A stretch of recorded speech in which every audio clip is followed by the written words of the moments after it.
नमस्कार। आज के विश्लेषण में हम राजस्थान की कुछ अहम सुर्खियों पर आप जानते हैं गहराई से नजर डालेंगे। ये जानकारी 8 नवंबर 2025 के राजस्थान डेली न्यूज़ डाइजेस्ट से है। कोशिश रहेगी कि खबरों के पीछे की बातें समझें। तो शुरुआत करते हैं शिक्षा जगत से। एक बड़ा बदलाव सुनने में आ रहा है। शिक्षा मंत्री ने घोषणा की है कि अब राजस्थान में जो बोर्ड परीक्षाएं हैं वो साल में 2 बार होंगी। हाँ, ये एक अहम फैसला है। इसका मतलब सीधा है कि छात्रों को एक दूसरा मौका मिलेगा। अगर मान लीजिए पहली बार में नंबर अच्छे नहीं आए या कोई फेल हो गया। हाँ, सुधार का अवसर। बिल्कुल।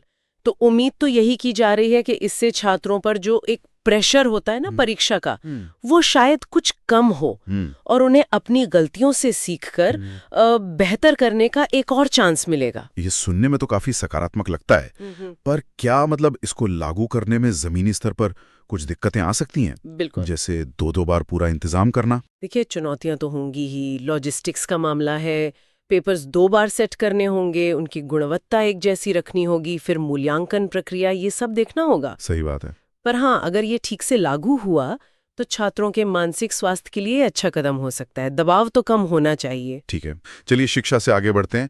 कुछ चिंता बढ़ाने वाली खबरें भी हैं। अपराध की।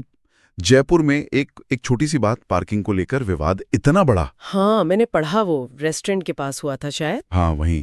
और एक प्रॉपर्टी कारोबारी की कार से कुचलकर हत्या कर दी गई। मतलब ये तो बहुत ही भयानक है। बिल्कुल। और सिर्फ जयपुर ही नहीं, कोटा में भी एक दुखद घटना हुई। हाँ, वो कार सर्विस वाली घटना। हाँ, एक युवक कार सर्विस करवाने गया था और वहां पहले फायरिंग हुई, फिर बदमाशों ने कुल्हाड़ी से हमला कर दिया और जान ले ली उसकी। और उधर भिवाड़ी में टोल टैक्स को लेकर झगड़ा हुआ। हाँ, टोल न देने पर टोल कर्मियों के साथ मारपीट हुई है, उसका वीडियो भी आया शायद। हाँ, वीडियो भी सामने आया है।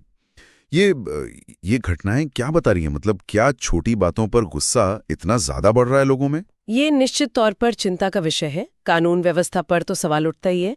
शायद ये समाज में बढ़ते तनाव या कह लें कि असहिष्णुता, उसकी तरफ भी इशारा करती हैं। और इसी कड़ी में वो फलोदी वाला जो भीषण हादसा हुआ था, हाँ, जिसमें 15 लोगों की मौत हुई थी। हाँ, वो मामला भी बहुत गंभीर है। और देखिए, सुप्रीम कोर्ट ने उस पर स्वतः संज्ञान लिया है। अच्छा। हाँ, एक जनहित याचिका दर्ज की है कोर्ट ने खुद ही, और अब 10 नवंबर को सुनवाई होनी है। तो ये दिखाता है कि न्यायपालिका ऐसी गंभीर घटनाओं को नजरअंदाज नहीं कर रही है। ये एक अहम अपडेट है। अच्छा, अपराध की इन खबरों से अलग मौसम ने भी काफी चौंकाया है। राजस्थान में ठंड एकदम से बढ़ गई है। जी हाँ, बहुत तेजी से। पिछले 2 दिनों में ही तापमान करीब 10 डिग्री सेल्सियस तक नीचे गया है। 10 डिग्री, ये तो काफी ज्यादा गिरावट है। हाँ, और आज नागौर सबसे ठंडा शहर रहा।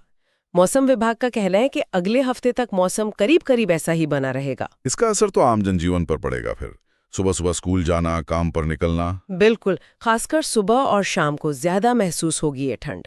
लोगों को सावधानी बरतनी होगी। मौसम के अलावा एक और खबर है पाली से। वहां जो महापड़ाव चल रहा था कई मांगों को लेकर। हाँ, वो आज दूसरे दिन भी जारी रहा, जिसकी वजह से ट्रैफिक पर बहुत असर पड़ा। बताया जा रहा है कि सैकड़ों वाहन चालक फंसे रहे। एक तरफ ये विरोध प्रदर्शन और यातायात की समस्या, और दूसरी तरफ एक खबर किसानों के लिए राहत वाली भी है।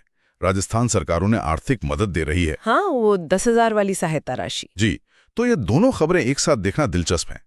एक तरफ लोग अपनी मांगों के लिए प्रदर्शन कर रहे हैं, ट्रैफिक जैम है, और दूसरी तरफ सरकार किसानों को आर्थिक मदद पहुंचा रही है। ये क्या दिखाता है? मतलब राज्य में क्या चल रहा है? ये दिखाता है कि राज्य में एक ही वक्त में कई तरह की सामाजिक आर्थिक गतिविधियां और दबाव चल रहे हैं। एक वर्ग अगर नाराज है या अपनी मांग रख रहा है, तो सरकार शायद किसी दूसरे जरूरतमंद वर्ग तक पहुंचने की कोशिश कर रही है। ये राज्य की जो जटिल तस्वीर है, उसके अलग अलग रंग हैं। तो कुल मिला के देखें तो राजस्थान में इस समय काफी हलचल है। शिक्षा में बदलाव की बात हो रही है, अपराध की चिंताजनक घटनाएं भी हैं, मौसम अचानक बदल गया है, और सामाजिक आर्थिक मोर्चे पर भी प्रदर्शन और सरकारी पहल दोनों दिख रहे हैं। बिल्कुल। लगता है राज्य कई मोर्चों पर एक साथ बदलाव या चुनौतियों का सामना कर रहा है, प्रशासनिक भी, सामाजिक भी और प्राकृतिक भी। हाँ, और ये सारी घटनाएं कहीं न कहीं एक दूसरे से जुड़ी हुई भी हो सकती हैं, या कम से कम एक ही समय पर घटित हो रही हैं, जो राज्य की मौजूदा स्थिति को दिखाता है। यहाँ एक बात सोचने वाली है, ये जो साल में 2 बार बोर्ड परीक्षा का फैसला है, क्या ये सच में सीखने पर फोकस बढ़ाएगा या फिर सिर्फ परीक्षाओं की संख्या बढ़ जाएगी? इसका असल असर क्या होगा? और साथ ही ये जो छोटी छोटी